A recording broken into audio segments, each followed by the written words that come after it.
Like and subscribe to help the channel grow. Here are 30 fun facts about our show Outlaster. Hope you enjoy. Did you know that the original version of Season 1 was written by Luke? Yes, and he gave you permission to use it and change it up. The elimination order was changed a few times. But I am satisfied with the end results of the order. Didn't you take inspiration from people in real life to create some of the characters such as Kobe, Faith, Hannah, and John? I did, although those are not their names to protect their identities. I also completed writing the season before releasing the first episode. How about one more fact before we move on to Season 2? How about this? The show wasn't called Survivor because everyone else was calling their show Survivor. We took the risk because we wanted to try to set our show apart from the rest, even though it had the same premise. In the original version of Outlaster the Amazon, there was going to be a medical evacuation, but it was cut because it wasn't that good. Yeah, and I remember pitching the idea of having a challenge where an eliminated player could compete for a spot back in the game, but that was also scrapped. Like Season 1, Season 2 had a changed elimination order. The original version also had a different winner. Now, let's look at Season 3, Outlaster Egypt.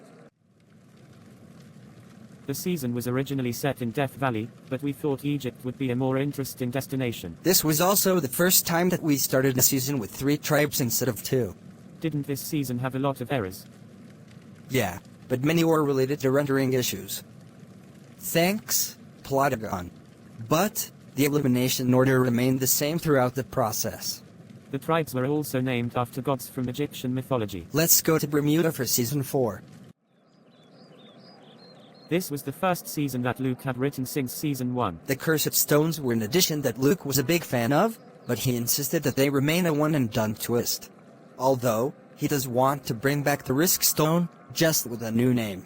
This season also introduced fake idols. This season also introduced the idea of episodes taking place across 2 days.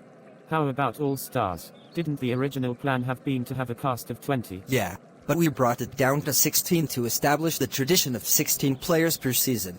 I can tell you that Jason, Bruce, Ozzy, Ray, and Rob were all contenders to make the cast.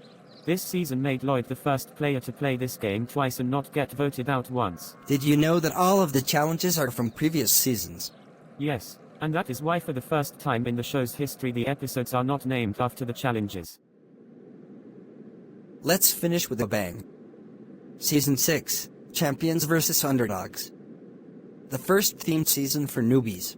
This season is why Rob wasn't in All Stars. We had plans to bring a player back for the Underdogs tribe. So we thought, why not do the same for the Champions tribe as well? We started focusing on the season's quality rather than just pump out the episodes every day or week. This was also the first time the show got copyright claims. I still blame Plotagon for failing to warn us about the music not being fair use. But those twists were interesting, like the ones named after Greek gods. This season introduced a new Final Four format, where the winner of the Final Four challenge will be given the choice to challenge someone to a fire-making duel. I think we should keep it for future seasons. I agree. It looks like we've reached 30 fun facts about Outlaster. Thank you for sticking around to the end. We appreciate your support. Hope to see you again soon.